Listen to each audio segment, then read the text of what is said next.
ሰላም ጤና ይስጥልኝ ክብራትና ክብራን የቻናላችን ቤተሰቦች እንዴት ቆያችሁ? አብራችሁን ቆዩ አክብሮት ግብዣችን ነው።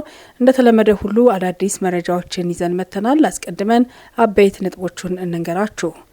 እስራኤል በምትፈጽመው ጥቃት አሜሪካ የምትሳተፍ ከሆነ ሲኦል ይፈጠራል ሲሉ የኢራን ባለስልጣናት አስጠነቀቁ። ይህንን ጉዳይ በዝርዝር የምንመለከተው ይሆናል። ከዚህ ባሻገር የቀድሞ የሐዋሳ ከተማ ከንቲባ ረዳት ፕሮፌሰር ጸጋዬ ቱኬና እንዲሁም ደግሞ አብረዋቸው ታስረው የነበሩ የቀድሞ የሐዋሳ ከተማ ልማትና ኮንስትራክሽን መምሪያ ምክትል ኃላፊ አቶ ታሪኩ ታመነ ከማረሚያ ቤት ወጥተዋል። ይህንንም ጉዳይ እንመለከተዋለን። የትራንስፖርት አገልግሎት የሚሰጡ በመምሰል በተለምዶ ሿሿ የተባለውን ወንጀል የሚፈጽሙ ተጠርጣሪዎች ተይዘው ምርመራ እየተከናወነባቸው ይገኛሉ።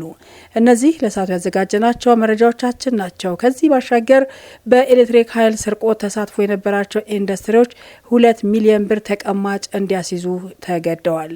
የኃይል ስርቆት የሚፈጽምን አካል ለጠቆመ የቅጣቱን 25 በመቶ እከፍላለሁ ብሏል የኢትዮጵያ ኤሌክትሪክ ኃይል አገልግሎት። እነዚህ ለሰዓቱ ያዘጋጀናቸው መረጃዎቻችን ናቸው። አሁን ወደ ዝርዝር ዘገባዎቹ እንሻገራለን። ይህንን ቻናል ላይክ፣ ሰብስክራይብ ማድረጋችሁን እንዳትዘነጉ እናስታውሳለን። በቀጥታ ወደ ዝርዝሮቹ ልሻገር። በቀዳሚነት የምንመለከተው እስራኤል በምትፈጽመው ጥቃት አሜሪካ የምትሳተፍ ከሆነ ሲኦል ይፈጠራል ሲሉ የኢራን ባለስልጣናት አስጠነቀቁ። እስራኤል በኢራን ላይ በምትፈጽመው ጥቃት አሜሪካን እጇን የምታስገባ ከሆነ በአጠቃላይ በቀጠናው ገሃነም እንደሚፈጠር የኢራን ምክትል የውጭ ጉዳይ ሚኒስተር ለቢቢሲ ተናግረዋል። ይህ የአሜሪካ ጦርነት አይደለም ያሉት ሰዓድ የአሜሪካው ፕሬዝዳንት ዶናልድ ትራምፕ በዚህ ከተሳተፉ በማይመለከታቸው ጦርነት ውስጥ የገቡ ፕሬዝዳንት ሆነው ሁልጊዜም ይታወሳሉ ሲሉ ተናግረዋል። ምክትል የውጭ ጉዳይ ሚኒስትሩ ጨምረውም የአሜሪካ ጣልቃ ገብነት ግጭቱን ወደ አረንቋነት እንደሚለውጠው፣ ቁጣው ተባብሶ እንደሚቀጥልና የሚፈጸመውን ጭካኔ የተሞላበት ጥቃት ማብቂያ እንደሚያዘገየውም ጭምር ነው የተናገሩት። ምክትል የውጭ ጉዳይ ሚኒስትሩ ይህንን ያሉት በኢራን የሚሳኤል ጥቃት በደቡባዊ እስራኤል የሚገኘው ሶሮካ ሆስፒታል ከተመታ በኋላ ነው። የኢራን የመንግስት መገናኛ ብዙኃን ጥቃቱ ሆስፒታሉን ሳይሆን ከሆስፒታሉ አጠገብ የሚገኝ ወታደራዊ ስፍራን ኢላማ እንዳደረገ እየዘገቡ ነው። ወደ ቀጣዩ መረጃ ስንሻገር የቀድሞ የሐዋሳ ከተማ ከንቲባ ረዳት ፕሮፌሰር ጸጋዬ ቱኬና አብረዋቸው ታስረው የነበሩት የቀድሞ የሐዋሳ ከንቲባ ልማትና ኮንስትራክሽን መምሪያ ምክትል ኃላፊ አቶ ታሪኩ ታመነ ከማረሚያ ቤት ተለቀው ወደ ቤታቸው መግባታቸውን ቤተሰቦቻቸው ለቲክቫህ ተናግረዋል።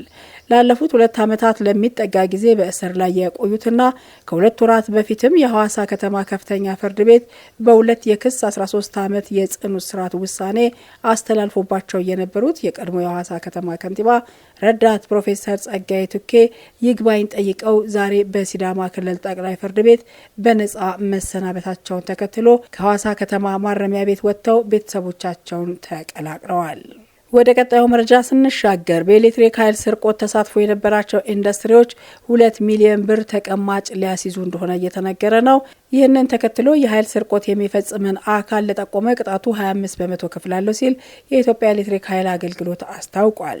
በኤሌክትሪክ ኃይል ስርቆት ለሁለተኛ ጊዜ ተሳትፎ የነበራቸው የመካከለኛ ኢንዱስትሪ ታሪፍ ተጠቃሚዎች 2 ሚሊዮን ብር ተቀማጭ እንዲያስይዙ የኢትዮጵያ ኤሌክትሪክ ኃይል አስታውቋል። የኢነርጂ አጠቃቀም ቆጣሪና ተያያዥ እቃዎች ምርመራ አዋጅ በህዝብ ተወካዮች ምክር ቤት አጽድቆ ወደ ስራ መግባቱን የገለጸው የኢትዮጵያ ኤሌክትሪክ ኃይል አገልግሎት አዋጁን በሚመለከት ጋዜጣዊ መግለጫ ሲሰጥ ነው ይህ የተገለጸው።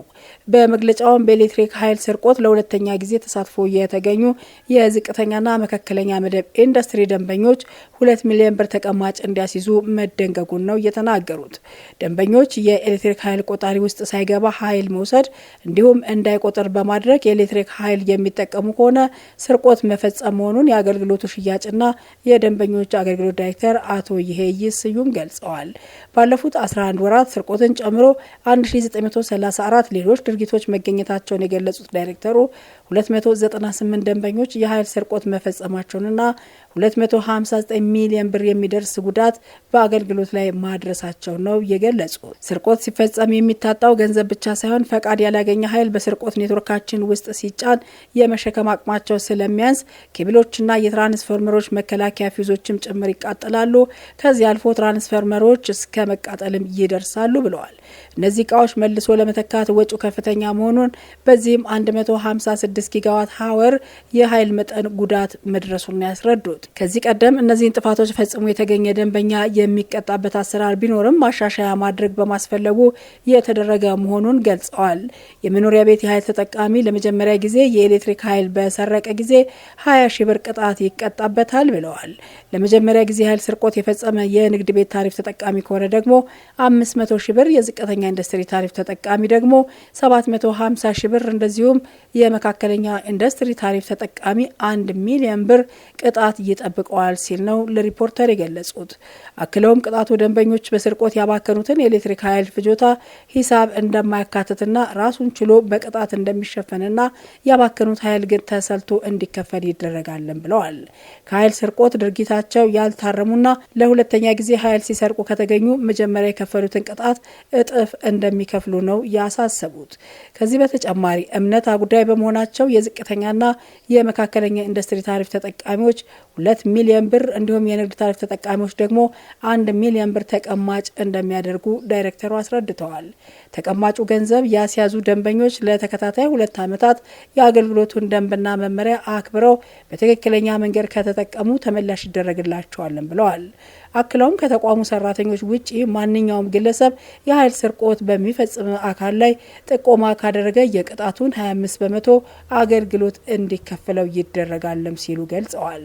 የአገልግሎት የሕግና ስነ ምግባር ስራ አስፈጻሚ አቶ አበበ ተስፋ በበኩላቸው የኤሌክትሪክ ኃይል የሰረቀ በህገወጥ መንገድ ከሌላ መስመር ጋር ያገናኘ መስመሩን ያሰናከለና የኤሌክትሪክ ኃይል እንዲሰረቅ ከሌላ መስመር ጋር እንዲገናኝ ያደረገ እስከ 5 ዓመት የሚደርስ እስራት እንደሚቀጣ በአዋጁ መደንገጉን አስረድተዋል።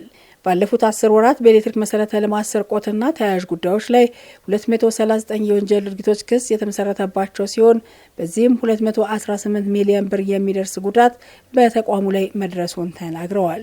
የወንጀል ህጉ ተፈጻሚ አለመሆኑ በተቋሙ ላይ ከሚደርሱ የወንጀል ድርጊቶች መመልከት ይቻላል ያሉት ስራ አስፈጻሚው 24 ግለሰቦች የኤሌክትሪክ መሰረተ ልማትና የኃይል ስርቆት ወንጀል የፈጸሙ መሆናቸው በፍርድ ቤት ተረጋግጦ ከ4 ወራት እስከ 10 ዓመታት ድረስ የሚደርስ ጽኑ እስራት እንደተፈረደባቸውም ገልጸዋል። ነገር ግን በአጠቃላይ እየደረሰ ካለው ጉዳት አንጻር ወንጀሎችን ተከታትሎ ለፍርድ ቤት ከማቅረብ አኳያ ክፍተት መኖሩን ተናግረዋል። በመጨረሻም የትራንስፖርት አገልግሎት የሚሰጡ በመምሰል በተለምዶ ሿሿ የተባለውን ወንጀል የሚፈጽሙ ተጠርጣሪዎችን ይዞ ምርመራ እያጣራ መሆኑን የንፋስ ስልክ ላፍቶ ክፍለ ከተማ ፖሊስ መምሪያ አስታወቀ። በተለምዶ ሿሿ የሚባለውን ወንጀል ለመከላከልና አጥፊዎችን በቁጥጥር ስር ለመዋል በጥናት ላይ በመመስረትና ማስረጃ በማሰባሰብ ባደረገው እንቅስቃሴ ከዚህ ቀደም በንፋስ ስልክ ላፍቶ ክፍለ ከተማ፣ በቂርቆስ ክፍለ ከተማ፣ በቦሌ በአቃቂ ቃሊቲና በልደታ ክፍለ ከተማ እንዲሁም በአዲስ ከተማ ክፍለ ከተሞች በልዩ ልዩ ስፍራዎች የትራንስፖርት አገልግሎት የሚሰጡ በመምሰል በተለምዶ ሿሿ የሚባለውን ወንጀል የሚፈጽሙ 11 አባላት ያሉት 2 ቡድኖች በቁጥጥር ስር አውሎ ምርመራ መቀጠሉን የንፋስ ስልክ ላፍቶ ክፍለ ከተማ ፖሊስ መምሪያ አስታውቋል። ተጠርጣሪዎቹ ወንጀል ለመፈጸም ይገለገሉባቸው የነበሩ የሰሌዳ ቁጥር ኮድ 2 አዲስ አበባ 53234 ኮድ 3 ኦሮ 57 እንዲሁም ደግሞ 77 እና ኮድ 2 አዲስ አበባ B5438 ተሽከርካሪዎችን መያዙንና ከዚህ ቀደም በፈጸሙት የሿሿ ወንጀል አስፈላጊው ማስረጃ ተሰብስቦ 4 የምርመራ መዝገብ እንደተደራጀባቸው ፖሊስ መምሪያ አስታውቋል። የንፋስ ስልክ ላፍቶ ክፍለ ከተማ ፖሊስ መምሪያ በግለሰቦቹ ላይ ምርመራውን አጠናክሮ እንደቀጠለና አስፈላጊውን ማስረጃ እያሰባሰበ በመሆኑ ከዚህ ቀደም በእነዚህ ተሽከርካሪዎች የሿሿ ወንጀል የተፈጸመበት ማንኛውም ግለሰብ ንፋስ ስልክ ላፍቶ ክፍለ ከተማ ፖሊስ መምሪያ በግንባር በመቅረብ ወንጀል ፈጻሚዎቹን በመለየትና በመምረጥ ማስረጃ መስጠት የሚችል መሆኑን ጥሪውን አስተላልፏል። የተከበራችሁ የቻናላችን ቤተሰቦች ይህንን ቻናል ላይክ፣ ሰብስክራይብ ማድረጋችሁን እንዳትዘነጉ እናስታውሳለን። ለሰዓቱ ያዘጋጀናቸው መረጃዎቻችን በእንዲህ መልኩ ተጠናቀዋል። መልካም ጊዜ በያላችሁበት ቸር ይቆየን።